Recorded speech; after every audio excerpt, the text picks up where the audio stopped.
Hey, greetings, cabin crew. Welcome to tonight's live episode of the Conversation Cabin podcast. I'm your host, Farah, and I want to thank everyone who's going to be joining tonight. I appreciate it. A little bit short notice, I know, but with something like this, I didn't think it needed to be laid out as a story with music. It was more of a discussion. So that's kind of where I'm going with this. But tonight we are going to be taking a fascinating look at the history and applications of this simple yet powerful tool called the pendulum. From its origins as a scientific instrument for measuring time and motion to its widespread use in spiritualism and divination, the pendulum has played a significant role in human history and culture. Our discussion will cover everything from the physics behind the pendulum motion to the various ways in which it's been used for spiritual and personal growth. And that's where I'm going to take it tonight. It's going to be more of not the timekeeping aspect that it was actually built for. This is going to be where it's talking about the spiritual aspect of it. Because again, this is a podcast that's more based on paranormal, mythical, spiritual, all of that. So sit back, relax, and let's explore the mysteries of the pendulum. So now the first thing I have to put out there is why I'm doing this story because I'm actually a user of the pendulum. So I have two. I have a pink crystalled stone one and a purple one. And both of them are used, sometimes I just pull one out. It's not really one's used for something more than the other one, but yeah, and I'll tell you a little story towards the end of this episode about something that happened the other day. So, but yeah, I'll get to that later. So first, a little bit about the pendulum. So the pendulum in general was invented in the 17th century by Dutch scientist Christian. I'm not sure how to pronounce his last name. I'm going to try my best. Huygens. So Christian invented the pendulum in 1656 as a timekeeping device for clocks.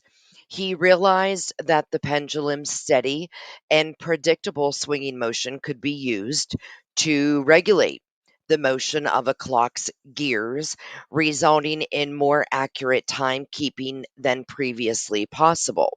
Now, Huygens' invention of the pendulum allowed for the development of more precise pendulum clocks, which revolutionized timekeeping and were widely used until the mid 20th century. Huygens' work on the pendulum and clock making became one of his most significant contributions to science and technology. So I just wanted to at least give you a little backstory about the pendulum, where it derived from. But like I said, I'm going to be discussing more of the spiritual aspect, not really the scientific aspect that it was made for. So pendulums started being used for spiritualism in the 19th century. The earliest known use of pendulums in spiritualism was by the French priest and diviner Francois Antoine de Saint in 1854. Now, de Saint used a weighted pendulum to communicate with spirits and claimed to have successfully predicted the future.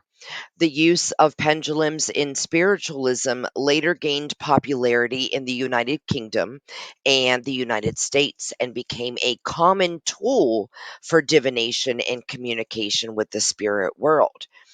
Now, the pendulum has been used for centuries in various cultures and for divination purposes in several ways, including, and this is one of the ways I use it. So, yes, no questions. The pendulum can be used to answer simple yes or no questions. The person holding the pendulum asks a question and then observes the direction of the swing, either back and forth or side to side, to determine the answer. So, for instance, when I first got a pendulum, you are not supposed to tell whoever you're talking to, yes, I want you to do this back and forth for no, or I want you to do a circle for yes. You let them pick it. So when you first get a pendulum and you take it out of its little sack that it was in, or a little box that it came in, you go ahead and you hold it, and usually most of them come with a little ball at the end of the like necklace type chain that it comes on. So then that way your thumb and your pointer finger are ever so slightly holding that ball, not the chain part. And then when you hold it, you ask it, anyone that's here, any spirit guides of mine, any archangels of mine, tell me what your yes is. So, like for instance, my pendulum had said that the yes is a circle going around in a circle, and then no is back and forth. But again, I mean, I had dug into research before I used a pendulum, and I made sure, like I said, I wanted to do it right. Anyone that were my spirit guides, I wanted to give them the chance to tell me what they wanted. So, another way pendulums can be used is for dowsing, which is the practice of using a device to locate water, minerals, and other substances underground. The dowser holds the pendulum over a map or the ground and observes the direction of the swing to locate the desired substance. So, again, for instance, if you took a pendulum outside and you asked, find me water, then on the way that it'll swing is the way that it's directing you toward water. And then there is chakra balancing. So the pendulum can be used to balance the chakras, which are energy centers in the body. The practitioner holds the pendulum over each chakra and observes the direction of the swing to determine if the chakra is blocked or balanced. Another way is, now this is a way that I actually use it. So it's spiritual communication. The pendulum can be used to communicate with spirits or guides. The person holds the pendulum, asks a question, and then observes the direction of the swing to receive an answer from the spirit or guide. So for instance, I have spirit guides, but apparently my spirit guides are the archangels.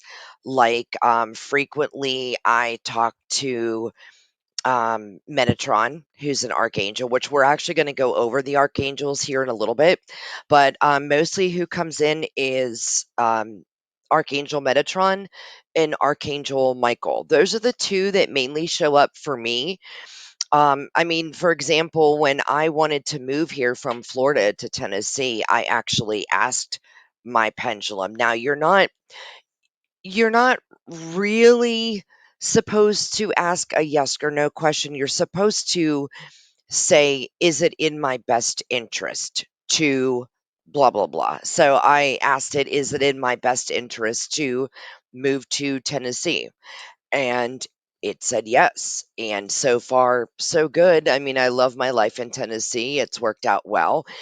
And there's been other things that, I tested it out to see how true that it can give you an answer. Now, you have to understand a lot of it does come from a deep subconscious of your mind. We'll get into that too in a little bit. But like I said, I use it That's why I wanted to bring it to light on one of my episodes because I find it fascinating that you can use it to guide you. If you're kind of stuck at a crossroads of, something that, you need a little bit of direction on, get a pendulum because it actually does enhance your spiritualism more too. It's nothing weird. You're not talking to like nobody's that's not there. It's not like you're crazy. Again, it is coming from a deep subconscious part of your mind, and I'll tell you my theory on that in just a little bit. But going back to some things more about spiritualism. So, spiritualists use pendulums to communicate with the subconscious mind or with spiritual entities through a process called dowsing. Here are some of the steps for any of you that want to try it. So, number one, connect with the spiritual realm. So, the spiritualists will often start by meditating or focusing their energy to create a spiritual connection. So, for instance, going back to myself, when I started using the pendulum, the first time I used it, not only did I ask it for it to show me what its yes or no answers were, if it was going to go in a circle, back and forth, whatever. But another thing is, I took about 30 minutes to sit. I had the pendulum in my hands. I clasped my hands together. The pendulum was deep inside, my hands that were clasped, and just to get that really good energetic focus on it. I closed my eyes, I sat Indian style, I was in a dark room, I had some candles lit around, I had some smelling scents for aromatherapy. I also had like a singing bowl. That's, another thing that I actually use to do meditation, and I find meditation works very well for me. So, I recommend all y'all try that too. But yeah, so you have to become one with your pendulum. So another thing is people actually will sleep with it under their pillow for like a couple days to really get that bond with their pendulum, because again, it's a branch of you. It's just the part that you're not used to tapping in, because like I said, this is a part of you. It's that part that you don't use. So you're putting everything of what you don't use into the pendulum for you to use it that way. Ask it a question. The spiritualist holds the pendulum by the chain, often over their palm. They ask a yes or no question and wait for the pendulum to move. Again, some people don't ask yes or no questions. Some people just ask, is this in my best interest? So, is it in my best interest to go to college? Is it in my best interest to do this type of course? Just think of anything that you're in a crossroads at and ask it. Just try it. Interpret the movement. So the pendulum will start to move either, like I said, back and forth or in a circular motion. Spiritualists interpret the movement based on their own intuition and the energy that they are feeling. Now, if you do it yourself, by this time, your guides or whoever it is, or your own subconscious mind picked out its yes or no. So then when you ask it, I mean, of course, like I said, you can ask it yes or no questions, or you can ask it, is it in my best interest to blank blank? And it's going to give you an answer. And I actually keep a journal of the questions that I ask and the answers to it. So that way I can always reflect back to those. So continue the conversation. Based on the initial response, the spiritualist will continue to ask questions or seek guidance from the spiritual realm, interpreting the pendulum's movement as they go. Some spiritualists believe that the pendulum can also be used to access specific information from the subconscious mind, such as finding lost objects or uncovering a higher or uncovering past traumas. Through dowsing, they believe they are able to access a higher level of consciousness and divine guidance. Now, let me go back to that real quick. So, finding lost objects, I'd actually watched a video on a girl that she brought her best friend into work. This best friend of hers has her own pendulum and always refers to it. So she wanted to test it out. So what she did was the girl took off her ring, and in the cubicle office setting that she worked at, she hid the ring. Her girlfriend was in a different room where she could not see. And then her girlfriend came back to her and said, "Okay, go ahead and find my ring." So the girl with the pendulum said, "Okay, we're going to help my friend find her ring." And she's like, "Can you first go ahead and swing and tell me what direction I should be heading in?" Pretty much it ended up where the pendulum actually found the girl's ring. It was sitting in front of one of this girl's guy coworkers. He was sitting at his desk, wasn't looking at them, didn't give them no um hey, over here, or no eye looks or anything. But I mean, this girl kept asking, "Do I go left? Do I go right? Do I go straight?" And found her friend's ring. That shocked me. And that's another reason why I decided to give a pendulum a chance, not only to, like I said, get a little bit more in depth with my own spiritualism, but it proved to me that however it works. So, um, okay, anyway. So, by some spiritualists believe that pendulums can be used to access, like I said, the deeper levels of consciousness because the pendulum can act as a bridge between the conscious and subconscious minds. The theory is that the pendulum responds to the subtle body movements and signals of the subconscious mind, which can then be translated into answers to questions or insight into a person's thoughts and emotions. By using a pendulum, the spiritualist can bypass the conscious mind and access the deeper levels of the psyche, where subconscious thoughts and beliefs are stored. This allows the spiritualist to gain access to information that is not readily available through normal conscious thought processes, such as suppressed emotions, hidden beliefs, and forgotten memories. So, another thing I want to point out right there is, I'm sure most of you had heard that there's a part of our brain that we do not use.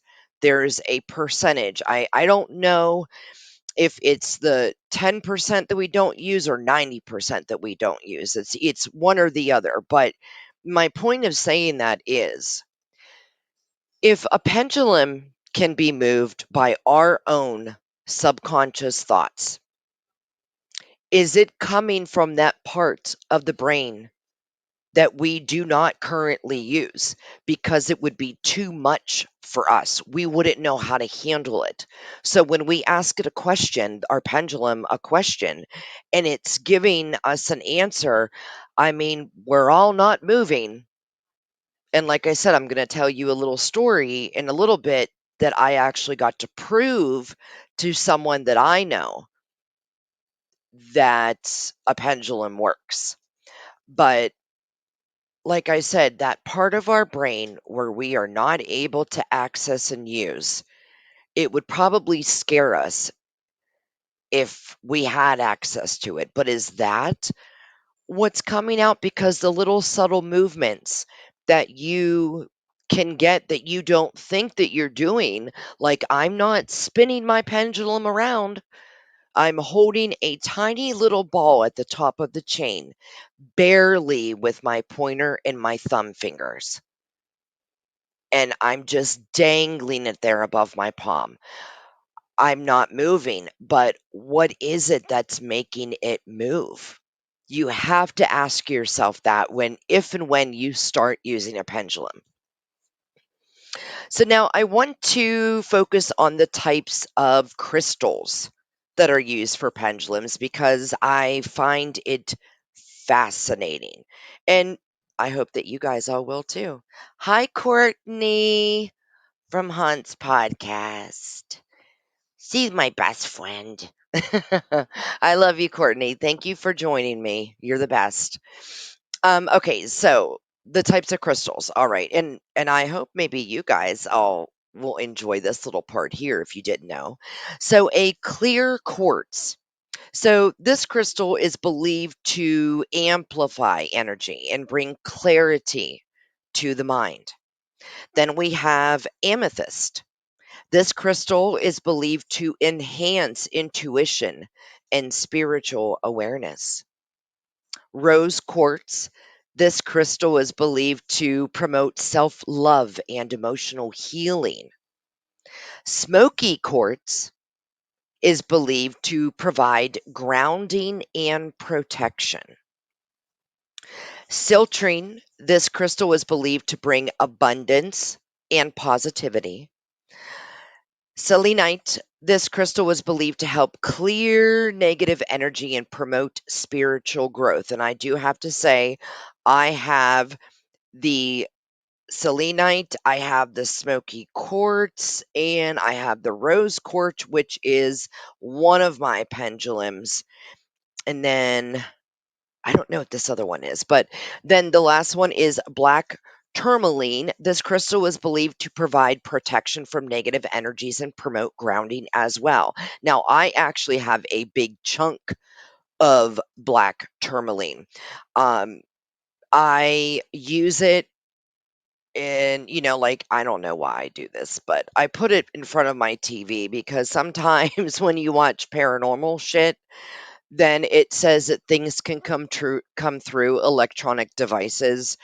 Like when I watch, demonic things like, episodes of the Sally House or the Washoe Club. They always say, try to protect yourself. So I always put the black tourmaline right there beside my TV just to clear the energy, fight off the negativity that might want to come into the home.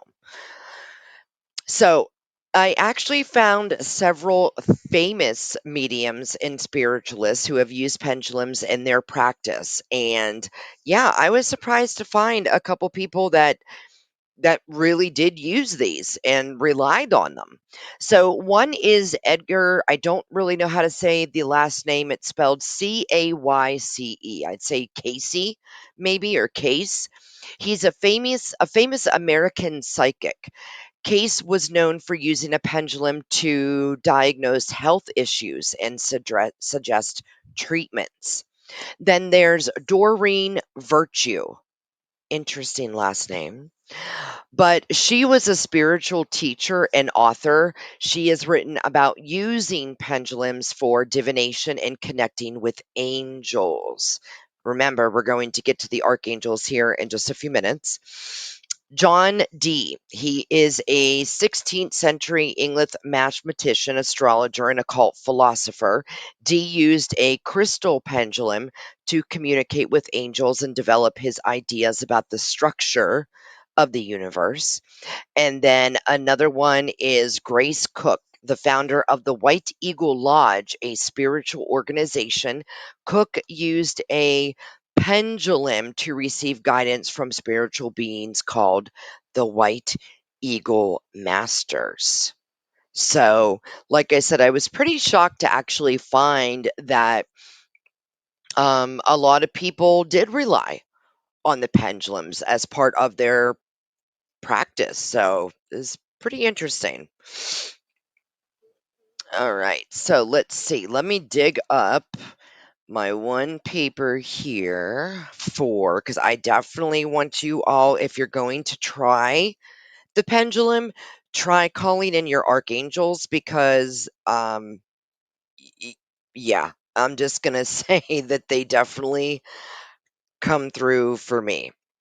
So, In various religious traditions, archangels are considered to be powerful angelic beings who serve as messengers of God and carry out important tasks in the spiritual realm. While there is some variation in the specific names and roles of the archangels across different traditions, here is a list of some of the most commonly recognized archangels and their general areas of influence. Okay, so Michael, remember I had talked to you in the beginning where two that come through for me are Metatron and Michael. So Michael is often seen as the leader of the archangels. Michael is associated with protection, courage, and strength. Then you have Gabriel. He is known as the messenger angel. Gabriel is associated with communication, creativity, and guidance. Raphael is associated with healing and wholeness. Raphael is often invoked for physical, emotional, and spiritual healing. I do invoke Raphael at times if I'm feeling a little like sad, a little depressed, and I need some little emotional work. He's there to help me through it. Then you have Uriel, associated with wisdom, enlightenment, and insight. Uriel is often called upon for help with intellectual pursuits and problem solving. And yes, I mean, we would all definitely count on Uriel. And then Jophiel, associated with beauty and joy. Jophiel is often invoked for help with uplifting one's mood and finding joy in life, which usually I call on Jophiel after Raphael, after I feel that I have my emotional well-being kind of cleared out, bringing back the positive emotions. Then Jophiel, I invoke him to, I mean, like it says, to, get me into a better mood, make me remember how great life is and be happy with what you have, not with what you want and you don't have. Then you have Zadkiel, associated with forgiveness and mercy. Zadkiel is often called upon to help release negative emotions and promote inner peace. And then let me see here. Archangel. Where I wrote the notes down for Metatron. Dun dun dun dun dun. Okay, so Metatron is a powerful angelic being who is recognized in various spiritual traditions, including Judaism, Christianity, and New Age spirituality. Now, Metatron is often associated with knowledge and wisdom and is said to serve as a bridge between the physical and spiritual worlds. Now, I will have to say this: whenever I use my pendulum, Metatron is always there. He might even just be the only archangel that came in by himself. Um, then there's times where it's Metatron and Michael. And then I will try to invoke who else I need to bring in to help me during that meditation. But in some traditions, Metatron is believed to have once been a human being who lived a righteous life and was elevated to the status of archangel. He is often depicted as holding a book or scroll, symbolizing his role as a scribe and record keeper. Metatron is also associated with the concept of sacred geometry and is said to work with individuals who are interested in exploring the spiritual aspects of mathematics and geometry. He is sometimes called upon to help with spiritual growth and development, as well as to assist with matters related to organization and structure. Now, again, going back to myself using the pendulum, um, I count on Metatron for my spiritual growth and development because, again, when I got the pendulum, it was because I was lacking something. I was overwhelmed. I was stressed out all the time. I always focused on what I didn't have. I was my worst critic. You know, I was always criticizing myself for something, anything that I did. It wasn't good enough. It wasn't good enough. So I decided to get, when I got one pendulum, then I ended up getting two, just because I don't really even know why I got two, but I did. But I used both of them just at different times, and it's interesting because if you put it in the hands of your spiritual guides, why do I pick up the pink sometimes and why do I pick up the purple? I can't tell you off the bat, like, have I had, my pink pendulum call in certain archangels and my purple one call in certain archangels, but I'll have to keep track of that actually and see and get back to you on that. But yeah, and another thing I wanted to say is if anyone does want to try using a pendulum, I will refer you to who I researched and studied, who taught me how to use the pendulum. So her name is Veronica, and she can be found on YouTube. Her channel is called The Wholeness Shift. SHIFT. So the Wholeness Shift. And she actually is the one, like I said, that I came across when I wanted to get into finding out more on pendulums, how to use them. She actually speaks to archangels and spirit guides when using her pendulum, and she is very, very knowledgeable. I love her. I absolutely love her. So go check her out. Seriously, she's awesome. Now, I wanted to tell you about my story real quick. So, about 2 weeks ago, I recorded with Kevin on Where the Weird Ones Are podcast for his podcast.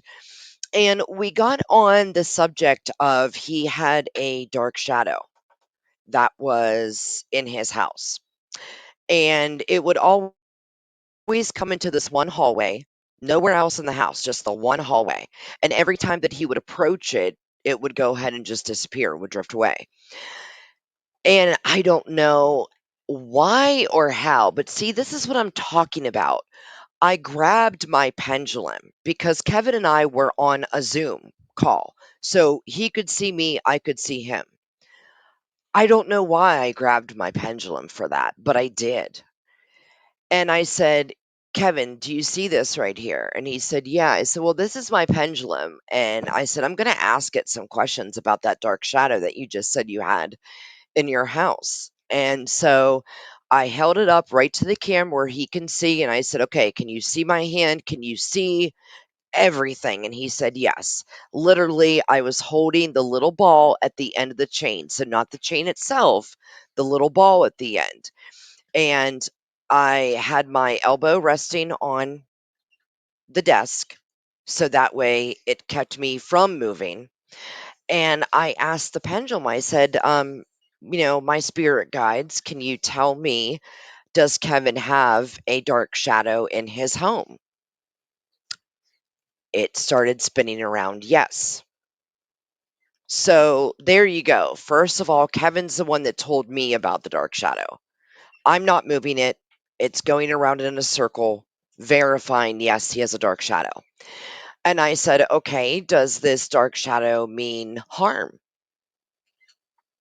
And again, it starts spinning around, saying yes. Interestingly enough, on Monday, last night, I actually recorded for my podcast. I had Kevin from The Weird Ones Are on my podcast last night. It's going to be coming out next week, on Tuesday, by the way. But he was telling me about how the dark shadow has not been in his home for 2 weeks since we talked. And I said, "Oh, well, why is that?" And he said, "Well, I kind of took your advice. I went and got some sage. I sat down. I just concentrated and meditated to get this thing out of my house because you had said, and I did. I said, I think you need to do a cleansing. I think, since my pendulum is apparently telling us that it means harm and it's not there for any good reasons. It's not a relative or anything like that, or a friend from the past or whatever. You need to get rid of it. Well, he took the advice and he did, like I said, he staged his house. He did a deep meditation to manifest out there in the energy world to get this thing out of there. And it has not been back in 2 weeks. And I just found that really, really, really interesting. So, yeah. But other than that, so I just kind of wanted to go over because I found it really interesting about the pendulum. Like I said, I use it in my life. So I'm trying to manifest some good positive energy out there to all of you. To, I think what we have lost in today's day and age is we've lost religion, we've lost spiritualism. There's so much hatred in this world. So much. There's so much bullying. There's so much negativity. It seems like I don't know. You look on Instagram and TikTok on what people are what videos they're liking. I was looking at it the other day and I saw 56,000 people that liked. So there was like 100,000 views of a video, but 56,000 likes of pimples being popped.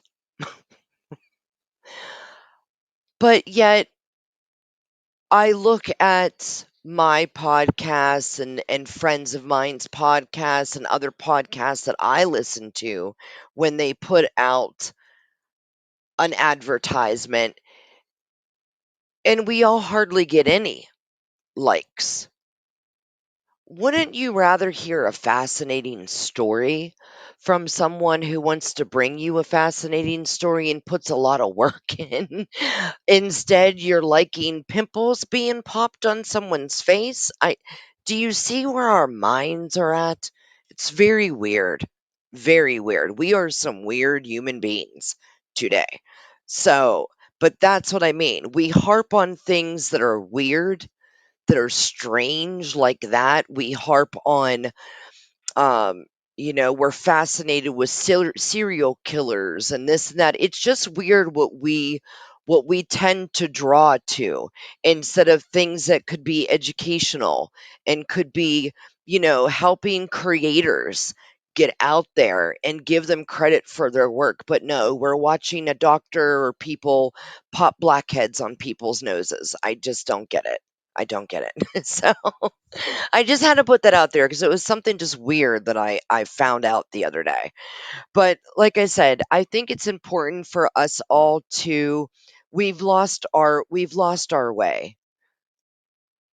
We aren't There's no more religion and faith in a household anymore. Kids aren't being brought up with that like they were in the 50s and 60s and 70s and 80s. It's technology. Kids are being raised with technology. That's their babysitters. That's what they're doing. And in turn, they end up being people that want to be a gamer for the rest of their life and not do anything like be a doctor, be a lawyer, be someone that saves lives, go and join the Peace Corps. You know what I mean? It's just so I wanted to bring this out because if you can find just 5 minutes out of your day to take time for yourself to grow a little bit more in that area that you're not, which is your spirituality. It's definitely helped my life because I'm happy every day. I'm happy every day now. I want to spread cheer. I want to spread joy and kindness.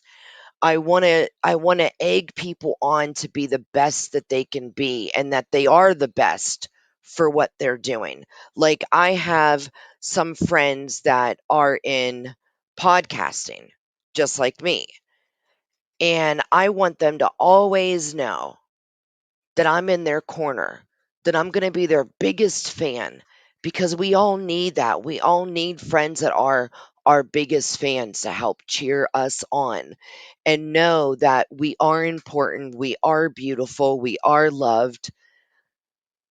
And if I can do that through this episode, to just be like, hey, if you're lacking something in your life, grab a pendulum, manifest yourself out there to grow a little more, to spread kindness, because that's what the world needs today.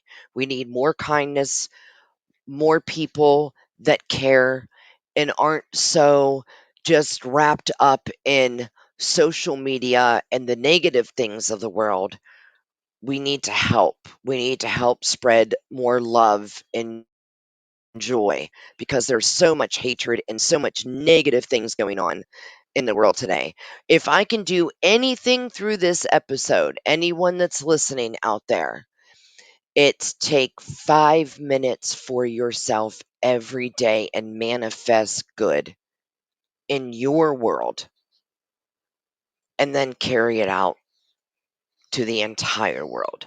Spread love, spread cheer.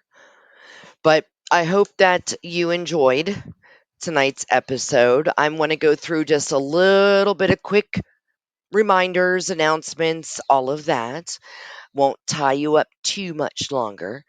But so let's see. April 11th, 7 p.m. Central Time is the second live episode for the Paranormal Project with me, Courtney from Haun's podcast, Vicky from Musa Spooky Obsessed podcast, and Amanda from One Nothing podcast. So, what we're going to be doing is continuing to discuss the mysteries of the Uinta Basin.